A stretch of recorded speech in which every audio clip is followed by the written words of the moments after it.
Warning. The following video contains spoilers for the inner workings and behind-the-scenes processes of the Project 863 series. If you do not wish to be spoiled on future or past videos, nor have the spell of the series broken, you have been warned.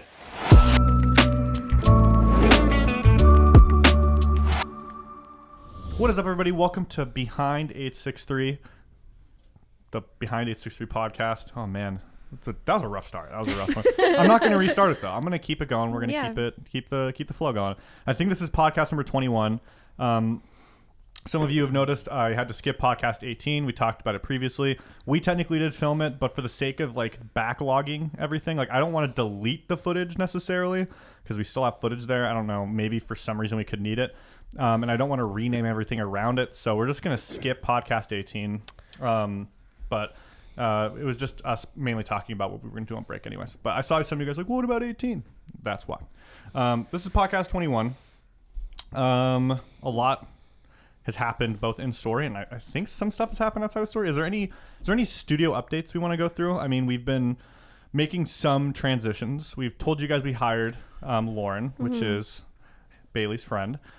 Everybody's friend now. But we hired Lauren. We're instituting some new stuff within the studio called Scrum, which is a big thing that's going on right now. Yeah. We can kind of go around and give some opinions, but it's been kind of slowly developing and some of you might already know what it is. It's not anything brand new. It's been used a lot in software development, Silicon Valley, all that kind of stuff. Even in the show Silicon Valley, they literally they joke about it in the first season. They're the guy who does business development for their little 5-person team is we got to start doing Scrum. And so he starts going, I'm wondering, because Matt's watching Silicon Valley, I wonder if that's where he heard it. And he was like, what's that? That's really funny. So yeah, I thought that was super fascinating. But yeah, it's a super old thing. It's been going around and we're starting to institute it now, but no one really has any information on how to do it creatively. Within a creative environment, I should say. So that's kind of what we're trying to figure out now. Mm-hmm. And so yeah, it's kind of, Bailey, do you want to give a rundown of what it is? Sure. Yeah. Just a basic one? From what I understand, I actually haven't participated yet, but the general idea of it is so that we can create a more collaborative environment at the studio. We do something called a sprint, which is basically where a bunch of tasks are presented that can all be completed in the length of the sprint, which hours are, I think, 2 weeks right now, but they're going to be 1 week. Yeah. And so, for example, yesterday we were given a list of tasks and we had to, you begin by rating them on a scale from 1/2 to 100, which sounds very strange, and the numbers don't really have any kind of direct meaning in terms of it's not you can just pick any number between 1 and 100. It's spaced out 1, 2, 3, 5, 8, 16. Yeah, what Matt said it was based on something some kind of scale. I don't remember the word used. It's an arbitrary scale. So it's essentially it's not you're not prioritizing, you're not doing any of that stuff. You're just doing it based off of size of workload. So think of how much work it will take to accomplish this within the sprint time. Right. And so it's kind of the way that Matt described it is you can put it in terms of the size of a t-shirt. So if you were given a task, would you consider that a small, medium, or large t-shirt size? I found that so confusing when he explained it that way. It's very vague and kind of strange. It's just so abstract for me to think about work like a t-shirt. The way that made the most sense to me is when everyone's describing how much work is it. Yeah. It doesn't mean how easy it is. It doesn't mean any of difficulty might have some impact on that as well, I guess, but it's mainly just is this, even if it's super easy work, right? If it's a ton of it, then it's going to be considered a much higher number than if it was something that's super easy but less, right. So you're kind of just basing it off of the accomplishability, I guess, of it. Yeah, I'd say it's based on resources too, kind of. So size of the team, how many people it's going to require, or if we already have the a connection that'll make the task a lot easier, then it would be rated a lot lower. There's a lot of things that can go into it, but after you rate the task on workload, I guess, as Tanner said, then you would go into a phase. I don't remember the name of the phase, but you go into a phase where basically everybody chooses a task based on what they think that they can perform with excellence. So it's not based on your role here.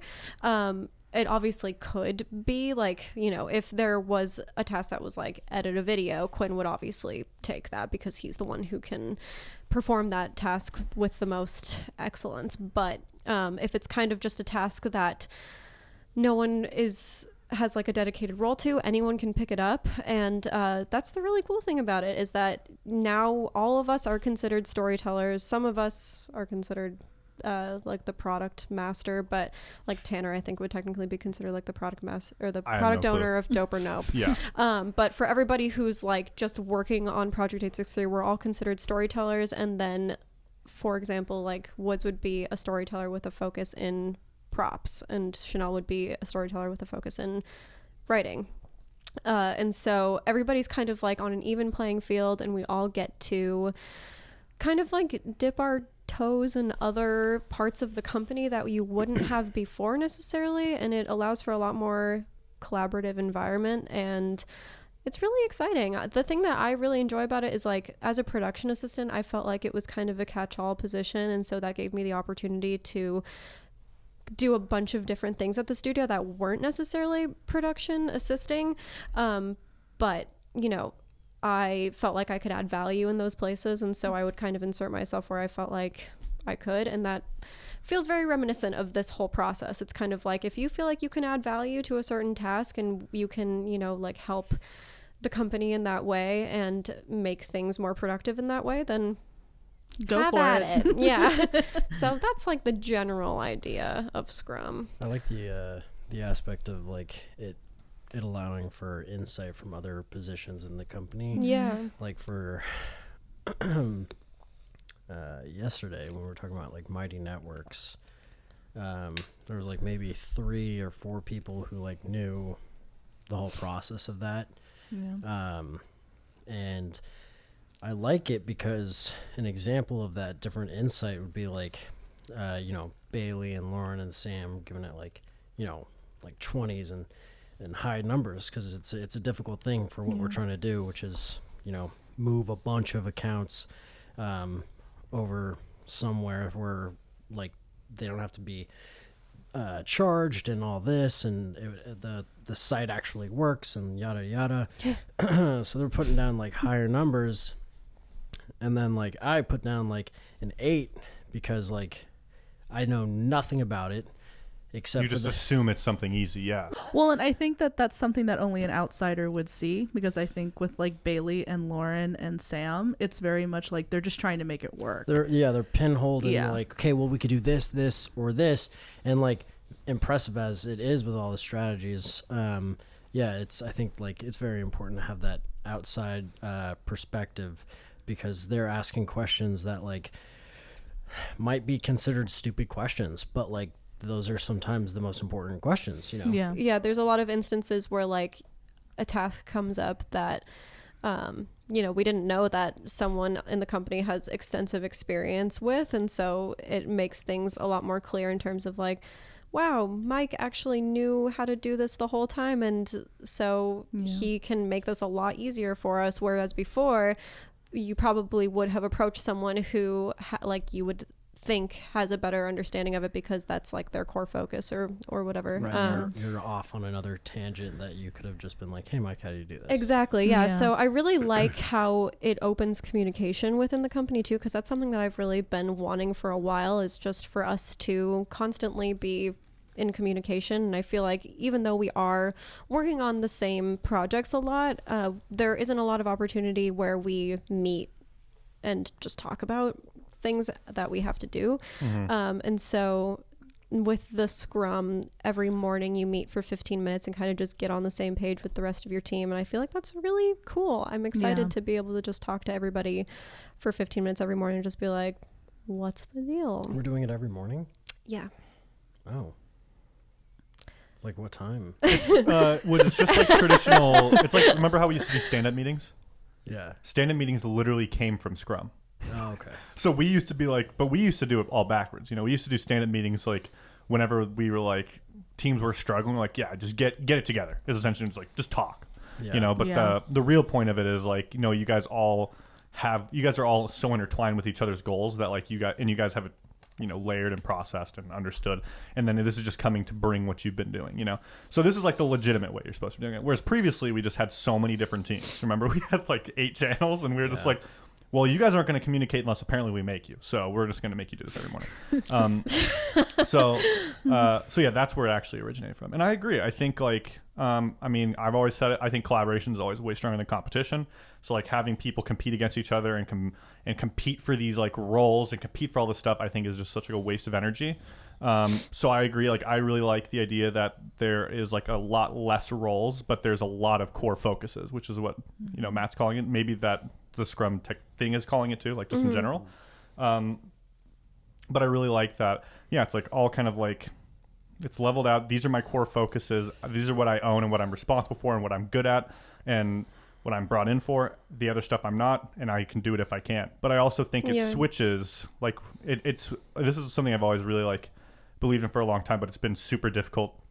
Because I would even bring it up to Matt. I remember previously, and Matt's like, bro, I love this idea, but how do we do it? You know, and I'm like, I have no clue. But this is how you do it, which is like investing in people and not ideas, right? Totally. Yeah. I've hated the idea of investing in ideas. Like, I don't know why that makes like, maybe it's just like me being like I'm like a 2, so I'm always thinking about people instead of things, I guess. But like, But that's how it works in like big industries is they'll invest in ideas and not necessarily in people. And then that's when you see these big corporations, like especially in gaming, that will just lay off hundreds of people for no reason other than the product didn't sell or the product didn't take off. Yeah, that's and there's risks both ways too. Like I see that as well. Like I don't think it can be like that for everything, I guess. You know what I'm saying? Like I think there is some benefits like with Netflix, I guess. I don't even know if they had like a good like business in that sense, but like they kind of do that whole thing where they just like rifle off a billion different ideas. They try to buy people's ideas and then they use their own team to execute it usually. Yeah. Like with Messed directors up. and stuff. Yeah. So like that's my thing is they're investing in their own people. They buy the idea, you know, but that's the people, you know, and then they take like a lot of, and I think that's how it should be. Whereas like previously it's like, we were so uncertain if like the people we were having were qualified because we're not doing a normal business, you know. It's like we aren't exactly hiring YouTubers, we're hiring normal people to do a job and trying to teach and trying to like, also those people are trying really hard to learn because they want to, right? And so it's like, well, do I invest? Like, how do I know if I even should invest in this person, you know? Versus like, I know this is a good idea. Like, I feel like I could execute this idea. I feel like I know what this could reach. And it kind of led this like trusting the idea over the people, right? Whereas that's where I'm liking about this is you're not hiring based on a role. You're hiring based on a core focus, right? Yeah. Like you're hiring based on like you have this list of things. You're interviewing candidates and you're like, which of these things are you good at? You know, this doesn't mean you're only going to do these things. But which of these things are you good at? And then no matter what as long as they are good at those things, right? No matter what your business does, as long as that's needed, they're there. You know what I'm saying? It doesn't matter what the idea is. It just matters like if the person's able to do that thing, right? Yeah. And so I find that to be like, that's the where it clicked in my head where I was like, this makes a lot more sense. Because previously, holy smokes, bro, it was just like, I literally had, and I will not say like who, but, or even where or when this happened, but I've had like someone come up like, I just want to climb the ladder.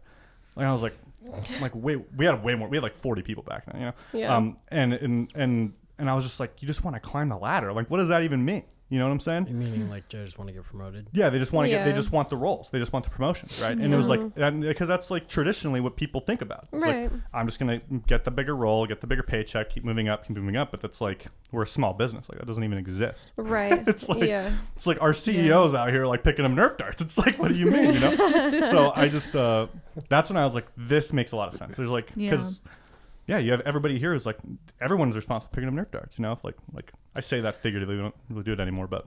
That should be how it is, though. I mean, we're all working towards a common goal, and I think that, like, you know, in terms of, it's just kind of silly to be like, well, I am super high up in this company, and like that's not my job to take out the trash. And it's like, well, if the trash is stinky and it's bothering you, like, Just it's take it out. yeah. And so I feel like that it's like very similar when it comes to Project 863, where like, you know, it's all of the roles are important. Like, you know, the show wouldn't operate without Chanel, and like it would be really weird if there were no props, but like especially with the story that we're trying to tell, and like Mike adding the music and operate with what he well, made. it wouldn't. Yeah, it wouldn't operate without Woods generally. But like just I think everybody. It's hard to measure the worth. Yeah, because everybody contributes in their own way, and like the show wouldn't be the same without any one person. So it's kind of silly to be like, well, I am more important than you. Yeah, I don't think it's ever even. Yeah, and I agree. I agree with that. More so the hierarchy that's prioritized in that frame of mind, where it's like, you know, well, I'm not more important than you, but the things I am doing are more important than what you are doing. Yeah, right. Exactly. I think that's that. Yeah, you eloquently, perfectly said that. Where it's like, I feel like roles totally people associate with themselves to like good and bad. Like, you know, like for instance, like when I was like, I don't think I have this role. I don't even know what my role is anymore, like technically. But like when I was previously like head creator of Dope or Now, you know what I'm saying? And I had Chanel's working with me. I have like 8 members, and it starts failing, bro. Like I've never been more like down in my life, where I'm like, all right, like all these people's lives are like in my like hands. Like that's obviously a bit of a dramatic thing, but it's like, well, that's like what it feels like. It just feels like this is all within your control, even though it's not, right? There's a lot of things out of your control, but this is all in my control, and it's my job to make sure this thing floats. And when it sinks, you just get super negative, right? Yeah. Whereas like you said, like when you would take the role out of it, like you kill that side of it, you kill that, and it's just like, no, like what work am I doing? Like what is my work? What is this person's work? What is the value? What is the weight? Like what is the importance of this? Like it kind of just like, yeah, it's like it just pushes the identity out of what you're doing, which I think is so freaking important, especially in creative work. Yeah. Like, yeah, and our work does it does like overlap, I suppose. Like the you know, I need all writers on deck in order for me to even like conceptualize a prop. Yeah. And then, you know, there's like the aspect of filming, and is it best that like we do need Sam on camera for this scene, so like who can like film for this episode, you know? And it's just like a matter of like we need this thing, who is available to do this thing, has the capacity to do this thing, because it's important at the moment. And then like understanding those aspects of like, because I agree, like with those roles in old High Five, there would be that you know, there would be like, oh, that's not my role, that's not my and that, you know, it causes resentment, especially if you've got like one PA and they're on runs for 3 different channels, and then they've also got to come back, vacuum, and take the trash out. And it's like, hey, like would you, like, I know I'm supposed to clean up your set after your shoot, but like I've got to like put this thing together. Would you mind if like you help me with that? And then getting an absolute no is like, oh, well, that definitely makes me want to clean your set. Well, I don't even think it's the no. I think it's the no with the reason being like that's not my job. Exactly. It's like, if it's the no with like, no, I'm doing this thing that my is, wife's pregnant, you know? Well, not even that. It's like, I'm no because I'm like making this thumbnail. I'm doing this thing that's like, that is more important for that specific person to be doing. Then it's like, well, yeah, obviously. But when it's like, no, I'm like, not my thing, bro. Like, it's your thing. Which figure has it out. happened. exactly. It's happened to me, and you know, I'm sure I'm I've sure it's happened to done me, and I'm sure I've done that to someone. I've- I'm not gonna say. I've definitely done it, because it was instilled at certain points in the High Five timeline that like, you do not do these things, right? Like you have your I legitimately had to be like, I don't do that, because I was told to say that, which is just another like system that we tried, and it's just kind of like, doesn't make me feel good. That's what's tough when the system's not there. You try, like we've tried like just full collaboration, just make sure it gets done, and then nothing would get done, you know. And then we try like, all right, everyone just do your thing and only your thing, and then it sucked the soul out of everything, you know. So I don't know. I have a lot of faith in this. From the meeting we had yesterday, we had our first like full team kind of like scrum style meeting. I don't know if that's like, that obviously wasn't full scrum, but like Had its like we did like the Collaboration. voting and everything. Yeah. Was it long? Yeah, but it was like I think it was productive. It's kind of Totally. like It was kind of fun. we made some huge It was decisions fun. in that. Sorry for that cut there. We leaked some info that we weren't allowed to leak yet. 30-minute talk. And if we didn't have to cut anything out, Nice. you're in the know. Yeah. Anyways, so that's like what's been going on behind the scenes, figuring out a lot of stuff. Been pretty lit. Let's go to the story now. So, Chanel, would you like to do the honors of talking about yesterday's episode? What happened in it? Have you watched it already? I know you've already Yes. watched it like multiple times, but did you watch? Are you fresh on everything that happened? Yes. Because I know you're writing new stuff too, so I don't want you to be like, I got to remember back to what happened. No, me and Bailey watched it yesterday. Nice. Yeah. Chanel, give us a breakdown of, give me plot points of everything that kind of happened, important moments. Okay. So basically, it starts off with, it starts off after the interview with Woods' family friend, and everyone starts to go and review the footage, but there is a mannequin that is there. That's kind of the first look at it, and then basically throughout the video, it just keeps following them around.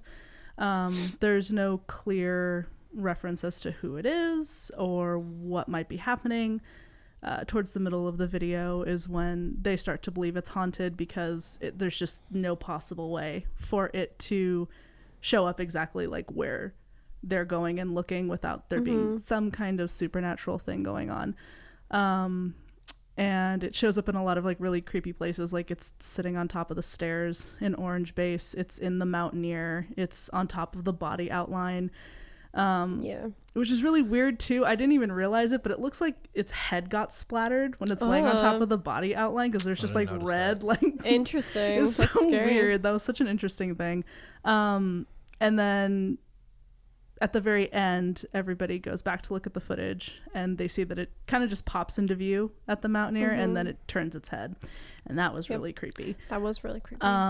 So definitely a supernatural thing. And that was at all play. while we were looking for this paranormal sensor panel, Right. and so that kept distracting us. Yeah, definitely. I have to touch on something really quick that I thought was funny, because there is one part of the video where we're like, how does it know where we're going before we go? And like someone put together like an edit on Reddit where it's like it just like cuts to us saying where we're gonna go at the beginning of every shot. Like we're like, well, let's go investigate Blue Base Warehouse first, and then we all like walk over there and Saying it's like explicitly. Yeah. yeah, exactly. So literally every predictable. single time. It was so Should we go to funny. Red Base? Yeah, let's go to Red Base. Okay, but it's a dummy, it can't walk, doesn't have ears. Oh, it's just so funny because it's like, oh yeah, I guess we do say literally everywhere we go. That's actually what I thought was funny too. Is somebody said, you should totally get the mannequin, sit it down, and question it using an EVP device to see if it's speaking to you. Like, I like out of all the things that have happened to us, I feel like the least crazy thing is that someone just mic'd it up. Like that's like I'm so shocked we didn't even like talk about that. You know, Yeah. it's like the most That's like true. the thing I would normally first think of is like, all right, we've been stalked. Our walls are getting written on, like weird things are happening, and we're not thinking like someone would just plant this to listen to it. Like that's such an obvious thing. I feel like, True. you know? Yeah, that's true. And so I thought that was so like, I thought that was so funny how the fans like that was like the first thing I thought of, and we're all like, wait That's a smart. second, you're right. Like why didn't we just think or to even talk about that? You know? I saw another theory that said that maybe there were cameras planted in it, and I feel like that's also a very real theory where it's just But like, where would it go? They have no eye holes. I or don't anything. know. I mean, maybe it would be really hidden or really It's just really holding a small. camera. It's just like it's dressed in Matt's clothes with a vlog camera, and it's like constantly rolling. We just don't question it. But I mean, I feel like that is a very real. I mean, especially because we have no idea where the dummy came from. It's like that would be a very real possibility of someone just like. It seems like a prank, but they're really just bugging us. Mm-hmm. Yeah, that's very realistic explanation. Very realistic. Or I'm trying to think. serum bombs inside. Yeah, well, we did search the dummy, but there's His nothing. pants. We didn't just search his guts. That's true. Just You're gonna take a knife to him and just Yeah. Yeah, Okay. honestly, Yeah, maybe. There might be something in there. no, I know. Like serum. Or antidotes. Oh, Or that's- guts. Yeah. I love guts. So that's what happened in that episode. Yeah, spooky. Yeah. I think I showed the behind the scenes of that episode too, so I'm trying to think about. I feel like I'm able to talk about it. Dude, so like that episode was highly choreographed with the help of Sam and Catherine in order to keep Bailey out of the know. And so we had 2 dummies, right? And we had one in like a permanent sitting position and one in a permanent standing position because it's difficult to like move those around. So we started the episode off. One dummy was in Matt's office, and while we were reacting to that and went into the office to react to the footage after seeing the dummy, the standing dummy was moved into blue base camera room, and also the dummy that we first saw was moved over to orange base stairs. As we checked out the dummy in the camera room and reacted to that, we brushed it off and continued looking for the sensors and the panels in orange base, where we found the first dummy in its second placement. We were like, what the heck? Put it in the closet, came back down, and went over to red base, where we found, while we were reacting in orange, the dummy in blue base camera room was moved to red base outline. And then we went to red base, found the outline, freaked out, went downstairs. But while we were upstairs reacting to that dummy, Catherine was moving the orange base dummy over into the Mountaineer. Then we came down, found the dummy in the Mountaineer, rushed back upstairs to the outline where Catherine had taken the dummy, and the dummy disappeared. Then we rushed back downstairs. Actually, did we? Afterward? No, we didn't. We were just like, what the heck? Like, And it's then- camera time at that point. Yeah, we went to go check the cameras. And Poor then- Cat. Yeah, Kat was super nervous actually all week. She was like, I remember hanging out with her and she was like, I'm kind of nervous about tomorrow, dude. Kind of nervous. I'm gonna mess it up for you guys. Because I filmed her taking it to orange base. Like I filmed that part for the BTS did you? vlogs. Go check out the BTS vlog if you want to see it. But yeah, we went up there. It's like heavy too. It's not something. Yeah. She's like, It's like, heavy and the it's a arms will big fall thing. off too. Yeah, the arms are like super fragile. So there's like a lot of things going into it. And yeah, we like get there and we're like walking back, and she's like, wait a second. Like I can tell like she's like trying to put the pieces together too, because like you don't want to move things too soon. It'll lot. Totally ruin the Yeah. immersion if she like messed up a little bit of it, right? Yeah.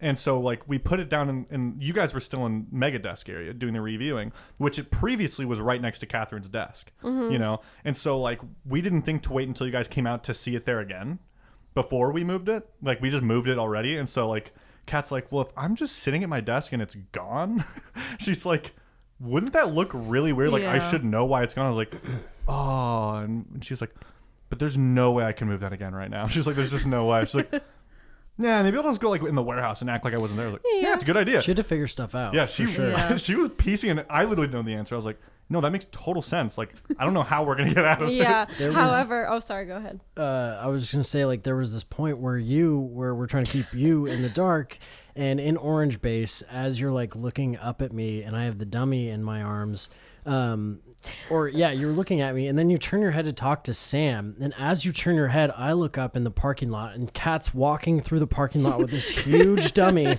and then you look back at me, you're not seeing her. And like Sam starts to say something, and then I'm like, well, look, just trying to keep Bailey's attention. You're like shaking the door. Is that when you like threw it down the stairs? Oh my god, that's so funny. I had no idea. I was like, what is he doing? Everyone was so They were like, sussed on my yeah, they were behavior. so sussed Yeah. on Woods because he's like slapping the dummy around. like, He like threw it down the laughing. Yeah. stairs. Just treating it like He's it's being nothing. so rough with it. They're like, Woods, be careful. You're gonna invoke the spirits. To distract me from seeing Kat with the dummy. Yeah, it was heavily choreographed. That's So so what were we gonna say?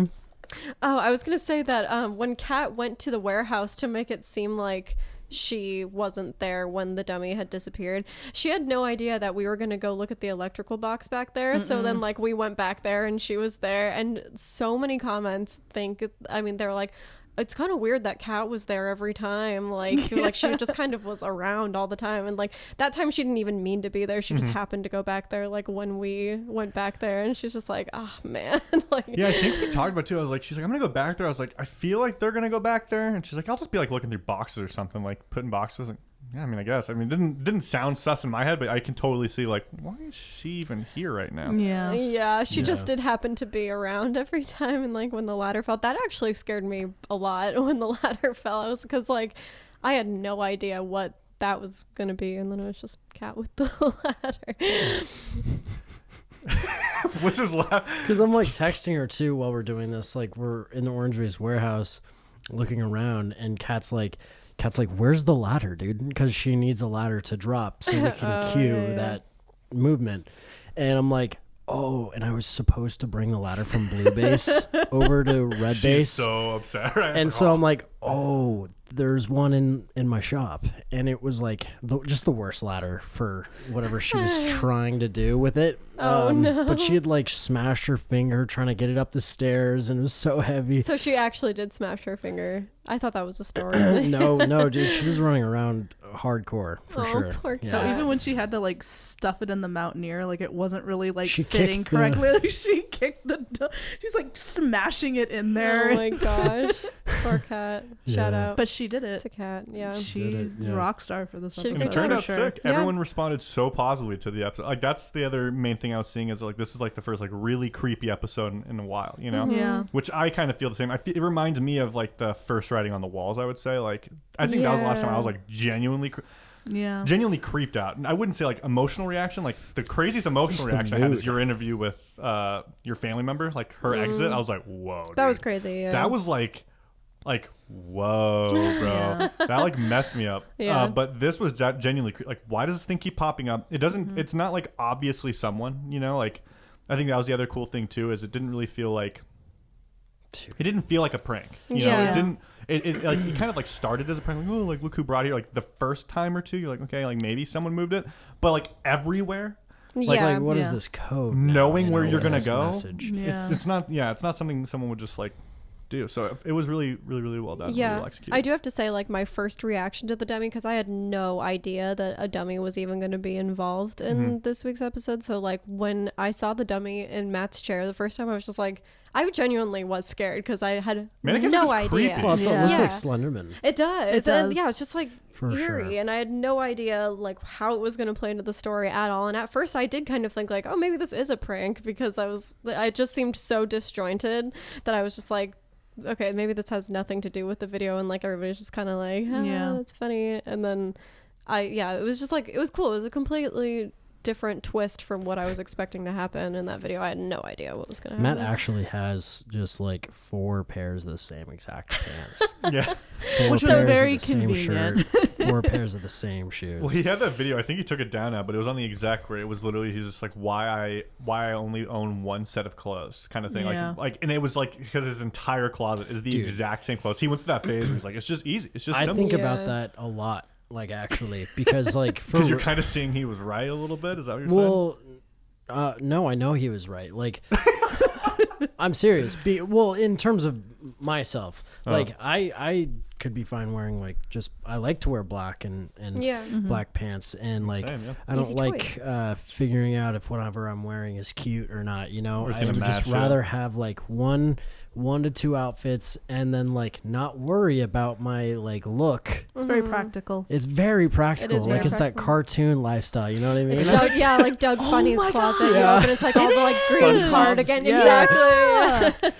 But No, that You makes wake sense. up, you get in, you're out. That's Yeah. just, Yeah. I think it was weird because it's just like that's not who Matt is what I think is super funny. Matt's the Yeah. most like super detailed, super like the details kind of matter kind of guy. Like he likes the accents, he likes he's a super colorful kind of guy. Like, Yes. loves color, so it's like super like it's just the most Matt like anti-Matt thing to just have everything's all black. yeah, For me, well, I think it's sorry. Go ahead. no, it's okay. I was just gonna say that like I actually spoke to Matt about this a while ago, and like because he told me that he was just wearing the same clothes over and over again at one point, and he was just like, yeah, I mean that was actually like a sad part in my life because like I wasn't expressing myself at all, and I was just like always defaulting to the same clothes, and like And so I can also see that side of it too, where it's just like, oh, you're not like expressing yourself. I like dressing up. Like Yeah. I do enjoy dressing up, except for when I'm like at work or going on like errand runs, which is usually the majority of the time. Like I don't want to like have to like figure out what I'm gonna wear to work today,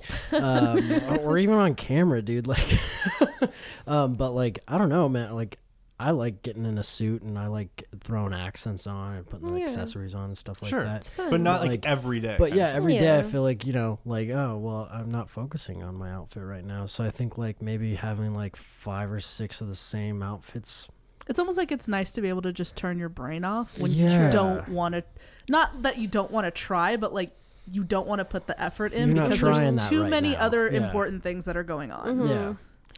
No, I think that makes total sense, and I think it just also depends on the person. Like, there's a bunch of like CEOs who are like, I only own this set of clothes because I only make big decisions, like stuff. I'm not saying you're saying that, but like they're kind of like that. They're pushing in that direction, Yeah. But it's like that's also like just the person they are. Is like they just see themselves as like, I'm the decision maker, like. But like Matt, to me, like whenever, if you were to ask him like, what does Matt look like in your head? I'm like, the dude's wearing a pair of clear glasses. He's wearing a chain with like Why a did I bullet on think it. the He's wearing a same? blue shirt, A chain with a blue bullet. stylish jeans and brown boots. Like that's like literally Matt in a nutshell because it's vibrant, bright, it's specific. That's funny. It's like there's like a bit of thoughtfulness in each thing. Like it's like got this like it's Matt. You know what I'm saying? Yeah. So when it's like the opposite every day, you're kind of like. I was like, Matt, you ever just wear blue? I think I said at one point. I was like, why? You good? I was like, what happened? I was like, he's like, no, dude. Like, and that's just like Matt's poles. I would say, like, he leans from, like, he doesn't do this anymore. I will say, like, he's like not like this. But back then, he was like, it's either all functionality or it's all creativity. You know, like it was Yeah. kind of like that was a weird balance. I think. It's Whereas now he interesting. found a really good middle ground. I think.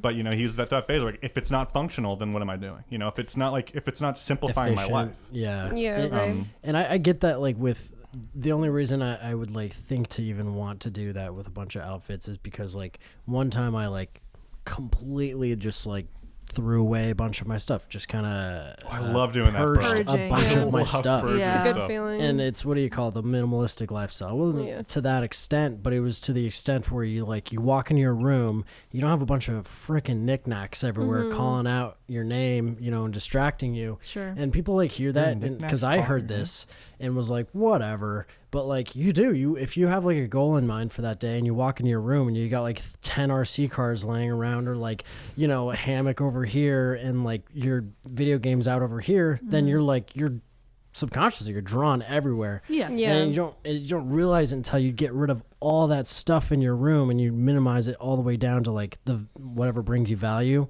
where you're like really clear headed. You're like, wow, sure, I yeah. could sit in here and like think about my next move. Yeah. Yeah. Totally agree. My next move. I was going to have one more comment, but instead of us discussing it, maybe we can talk about it next week or something. I'm going to leave it to you guys. I guess we won't see that. I'm going to leave it to you guys. If you guys could comment down below. We've been discussing internally, but this episode that released this week, a lot of the comment, I don't want to say a lot, but we've been seeing multiple comments of people saying, wow, this is the most like the key series it's ever felt like since then, kind of stuff. We've been discussing it internally. We would like for you guys to comment why you think that is so, if you feel that way. If you don't, maybe comment why you don't think it feels like that.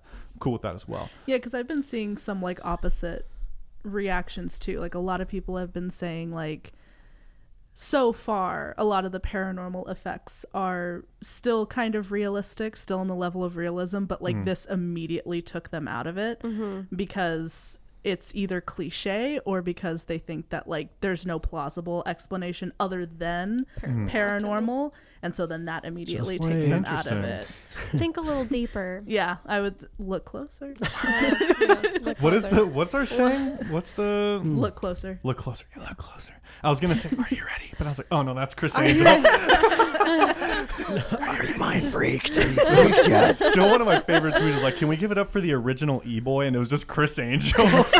Thank you guys for watching. Thank you, Chanel. Thank you, Woods. Thank you, Bailey. For being The on Bailey. this episode, the Behind It 63 podcast, episode 21. I'm pretty sure that's the number.